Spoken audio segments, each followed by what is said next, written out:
Hola, buenos días. Pues vamos con el segundo vídeo de nuestro curso de análisis de eventos o incidentes de seguridad graves y hoy vamos a trabajar sobre todo con la plataforma un poco para que nos centremos en qué tenemos que hacer y para explicaros lo que es el análisis de causas raíz, que es el análisis que sobre todo vamos a utilizar en este curso y es el que queremos entrenaros para que podáis realizar, ¿vale?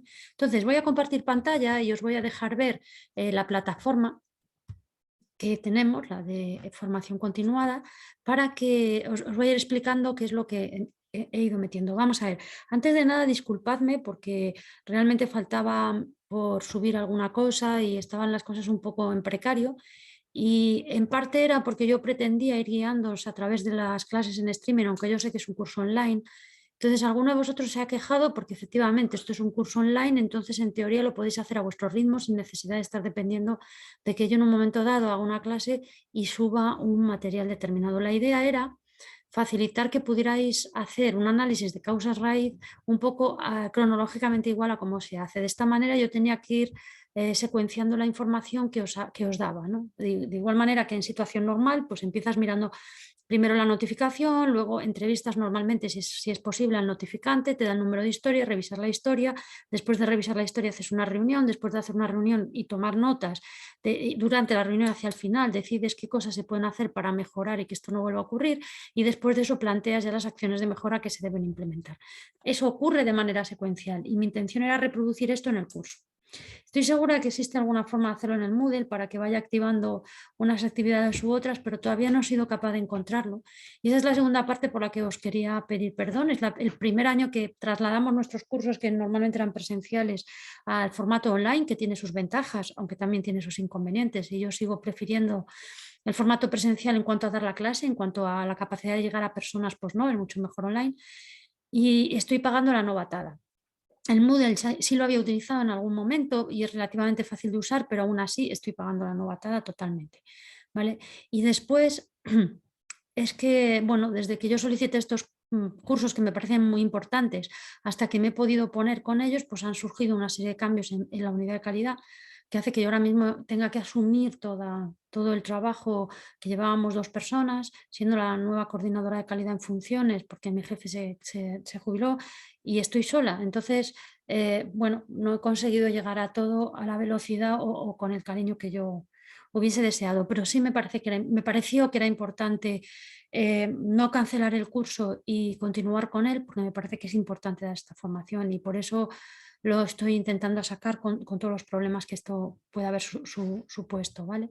Bueno, esta ya la conocéis, es la plataforma del curso, ¿vale? Aquí tenemos el título del curso, la bienvenida, luego tenemos la guía docente, ahí no voy a entrar, y después tenemos ya las partes del curso. Aquí hemos puesto en la primera parte la introducción, la presentación que dimos el otro día, también tenemos la guía de actuación y algunos documentos de apoyo. Estos tres vídeos son vídeos un poco para reflexionar, ¿vale? Sobre qué tenemos que pensar cuando estamos ante un evento centinela, ¿no? Por ejemplo, hasta qué punto debemos ser tolerantes, hasta qué punto la tolerancia a veces no se convierte en indulgencia porque creemos que se puede tolerar cualquier cosa cuando no es así.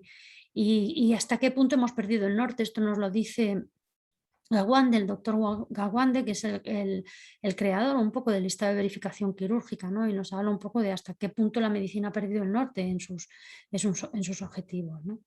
Y luego tenemos aquí también unos documentos de apoyo, que son documentos de apoyo, no son otra cosa, son simplemente documentos importantes de seguridad del paciente que quiero que tengáis, que sepáis dónde están y dónde localizarlos. Entre ellos está la estrategia de seguridad del paciente, está el ENEAS, el estudio SMART que se ha hecho en Madrid, el Free of Harm, que es la continuación de To Err Human, y luego un documento de la OMS sobre evitar el daño innecesario, ¿vale? Entonces, estos documentos, como digo, son documentos de apoyo, no os los tenéis que estudiar, pero creo que si tenéis interés en el curso es porque os interesa la seguridad.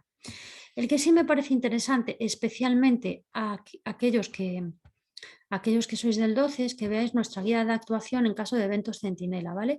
Esto es, luego la Comunidad de Madrid también tiene uno similar y son básicamente hermanos, ¿vale? Entonces aquí se explica cómo debemos actuar ante un evento centinela y creo que es interesante leerlo, ¿vale? Entonces aquí, por ejemplo, está la taxonomía de cuando es un evento centinela, que ya hemos llegado al acuerdo que es en aquel momento en que el daño es muy grave o hubiera podido ser muy grave, ¿vale? y después de algunas justificaciones generales y la normativa, bueno, pues se explica un poco lo que hay que hacer. La respuesta inmediata sobre el paciente, sobre los profesionales, sobre el entorno. ¿De acuerdo? Esto hoy no va a poder ser, pero procuraré hacer otro vídeo en que os lo explicaré más detalladamente, ¿vale? El cómo actuamos ante un evento centinela. Hoy lo que quiero explicaros es justamente el método de causas raíz, ¿vale? Porque como veis ya os he subido los casos prácticos. Entonces, como os decía, yo hubiera preferido hacerlo como cronológicamente, pero al final he decidido subirlo todo. Veréis que en cada uno de los casos prácticos tenéis el número de caso, ¿vale? Y luego tenéis análisis 01, análisis 02, reunión 01, reunión 02 y tabla de mejoras, ¿vale? Además de la notificación. Entonces, he puesto, además, os he facilitado por correo la metodología que vamos a usar, ¿vale? Que es esta. Entonces, ahí se indica qué datos os estoy dando en cada uno de los casos. En la notificación, simplemente la notificación. En el análisis 01 se aporta la información obtenida durante la revisión detallada de la historia clínica y os vamos proponiendo una serie de ejercicios. En este caso, que con los datos de la historia clínica listéis una serie de hechos a analizar, que es lo que nosotros en un análisis de causa raíz nos llevamos a la reunión, ¿vale? Luego en el título 02 os voy a facilitar los hechos a analizar que nosotros propusimos y os vamos a pedir bueno, que lo comparéis, ¿vale? Con lo que vosotros habéis hecho.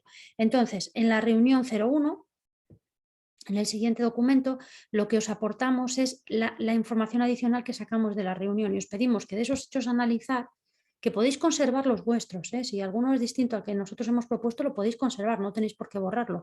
Y luego, dentro de los datos que os aportamos en la reunión, me podéis proponer fallos, causas y propuestas de mejoras. Fallo es aquello que salió mal, ¿vale? Por ejemplo, me decís, bueno, hay que ver el listado de verificación, cómo se aplicó el listado de verificación quirúrgica. Fallo, no se hizo el conteo adecuado del material. Causas, había mucha presión asistencial o la enfermería era inexperta o lo que sea. Y a partir de ahí hacéis una propuesta de mejora, pues algo muy de cajón. Formación para el personal.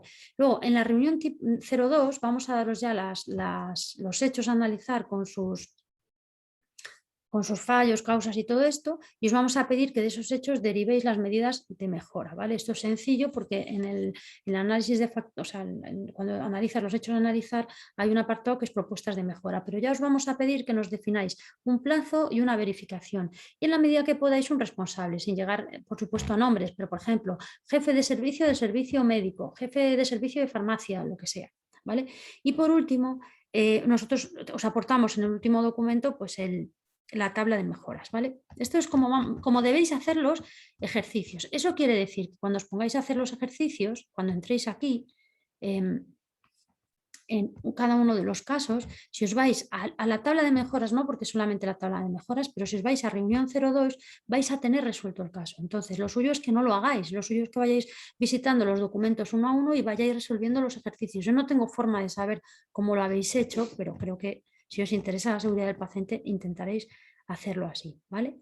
Entonces, voy a dedicar solamente un momentito más a hablaros del método de causas raíz, ¿vale? Tenéis un artículo que lo escribió Pedro Ruiz y que creo que está bien porque explica bien el método, y estos son los documentos, en documentos complementarios que nosotros utilizamos. Desde el informe de la ACR, un documento para meter los mails de la ACR y la medida de mejora que proponemos, la tabla de mejoras, ¿vale? Y aquí tenéis el artículo de Pedro, que este sí, por favor, leéroslo. Otros documentos son documentos de apoyo, pero este es un documento que habla justo del método que vamos a utilizar. Entonces, voy a dejar de compartir porque a mí lo que me interesa, yo creo que este método se entiende muy bien si se explica. No es necesaria ni una presentación muy fancy ni tener delante el artículo. Cuando nosotros realizamos un análisis de causa-raíz, lo que pretendemos es ir con el equipo que participó del error, ¿vale?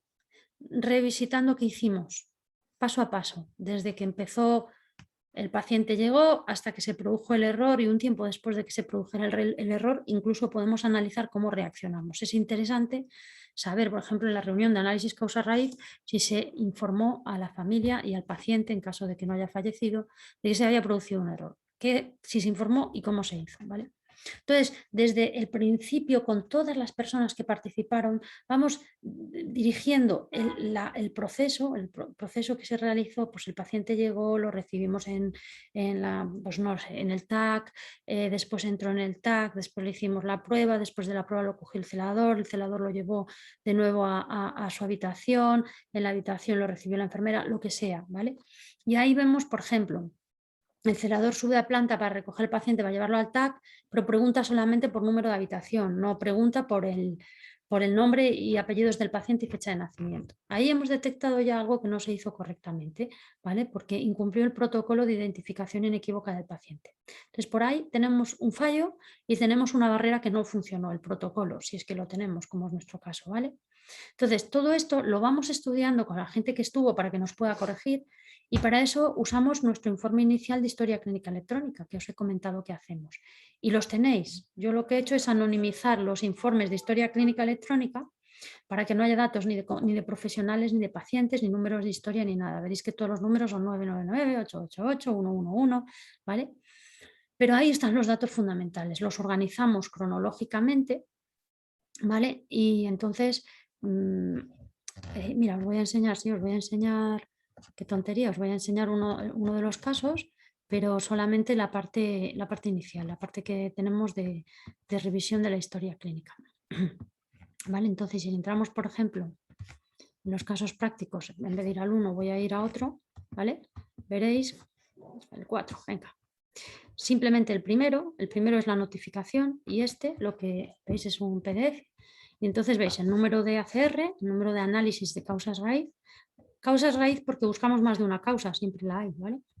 Dónde se produjo, cuando se hizo la reunión. Y aquí nosotros hacemos una descripción del incidente y después elaboramos un mapa de los hechos, que veis que va por horas y se va viendo lo que se hizo. Este es muy cortito, elegido quizá el menos representativo. Aquí podría ir fecha y hora, el día 5 a las 3 de la tarde, el día 6 a las 2:30, lo que sea, ¿no? ¿Vale? Y posteriormente, bueno, pues ya está la tabla de hechos a analizar.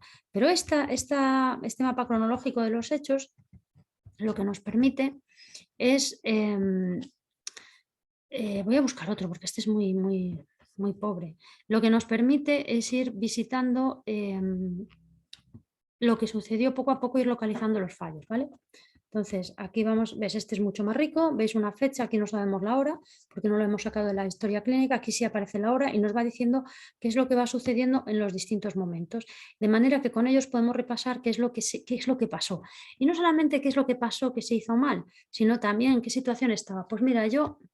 Es que estaba atendiendo al paciente, pero resulta que había al lado un familiar que estaba muy enfadado y estaba gritándome, entonces yo estaba muy nerviosa, o había mucha presión asistencial, o era la primera vez que estaba en UCI, ¿no? Entonces vamos a poder ver todos esos factores predisponentes, que es lo que nosotros consideramos causa raíz normalmente, que estaban sucediendo en ese momento mientras se produjo el error, ¿vale?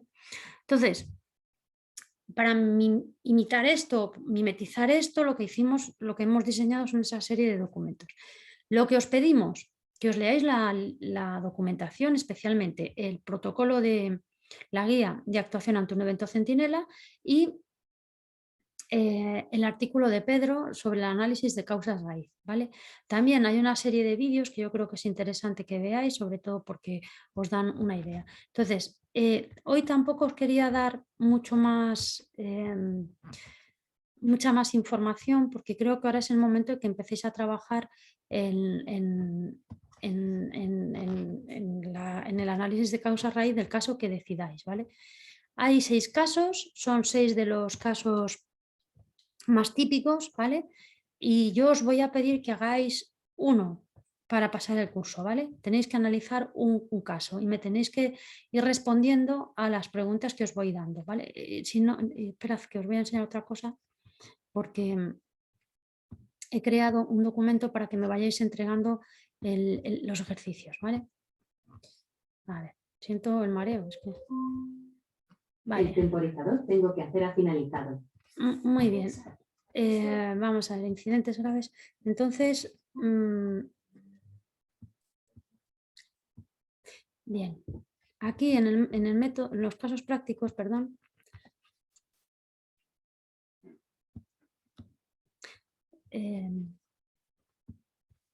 está aquí, el formato para responder a los casos, ¿vale? Entonces aquí yo os voy pidiendo que me vayáis rellenando pues, desde los hechos a analizar, las causas raíz que encontráis, los documentos que deberíais haber revisado y luego la tabla de hechos a analizar y la tabla de mejoras, ¿vale? Esto es lo que me tenéis que enviar por caso.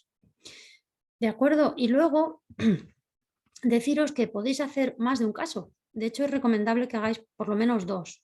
No es necesario que hagáis 6 casos, pero tampoco pasaría nada. Realmente un análisis de causa raíz se lleva mucho tiempo porque conseguir la información es muy costoso. La reunión se lleva su tiempo y luego analizarla. Pero al tener todo hecho ya, es relativamente rápido hacerlo y es interesante intentar entender lo que es un error o un fallo y lo que es una causa, ¿vale? Y lo único deciros, bueno, los vídeos son los que vamos subiendo. Ahora subiré este. Y luego las herramientas de utilidad os he incorporado 2 herramientas que son interesantes, que es un PDF donde podéis hacer el diagrama de Ishikawa, que es un diagrama de causas raíz en realidad, ¿vale? Que es el de espina de pescado. Bueno, os lo pongo.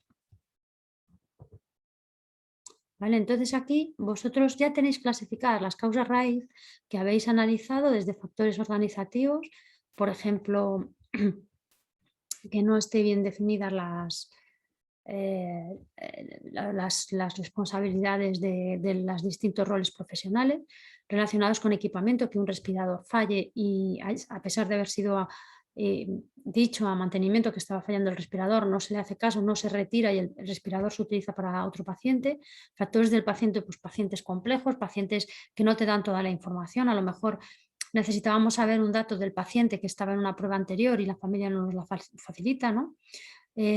Con la formación y el aprendizaje de los profesionales, a lo mejor hay un desfibrilador que no sabe usar la gente que lo tiene que usar, relacionados pues con las tareas, que sean complejas o no, o con la comunicación, que se dé, por ejemplo, el más típico es que se dé una orden oral de medicación, ¿vale? Entonces esto, veis que estos son los factores latentes de la organización y llegan al evento. Este es el diagrama de Ishikawa. Hay otra forma de representar eso, que a veces estamos más familiarizados. A mí me gusta mucho el diagrama de Ishikawa, la verdad, pero hay otra forma que es el diagrama de Rison, que simplemente es la famosa imagen de Rison, del quesito, ¿vale? En donde también aquí tenemos que ir poniendo los fallos que se han producido y las defensas que existen en el sistema. Por ejemplo, imaginaos, no se respeta un protocolo de identificación del paciente. La defensa existía, pero no se siguió. Entonces, el fallo es no haber seguido el protocolo, no, mejor dicho, el fallo es haber identificado mal al paciente y es porque se ha saltado una barrera de seguridad. Entonces, habrá que ver, porque si no existiera esa barrera, habría que crearla, pero existe. Entonces, habrá que darle, por ejemplo, difusión. Y por último, también hay unos documentos de ayuda, ¿vale? Que son sencillamente un ejemplo de email para convocar el análisis de causas raíz y una convocatoria para enviar la tabla de mejoras, así como una guía para encriptar en Word, porque si os envían números de historia clínica, debéis hacerlo encriptado para respetar la confidencialidad de los datos, ¿vale? Entonces, de momento me despido. Voy a intentar hacer otro vídeo lo antes posible para explicaros un poquito más en detalle algunas de las fases que yo vaya viendo que tenéis problemas. Quiero decir, voy a ir mirando el foro y conforme vayáis haciendo preguntas, voy a ir intentando contestarlas por vídeo, que me resulta más sencillo que por el foro. Y si viera que hay alguna aspecto que no está quedando claro por lo que me comentáis por email o en el foro, pues yo haría otro vídeo para intentar ayudaros. Y de momento me despido dándos las gracias por vuestra atención y bueno, esperando que esto sea de utilidad. De verdad que lo estamos haciendo con el mejor de los cariños y con bastante esfuerzo. Perdonad los defectos que pueda tener el curso y muchísimas gracias por estar ahí. Hasta luego.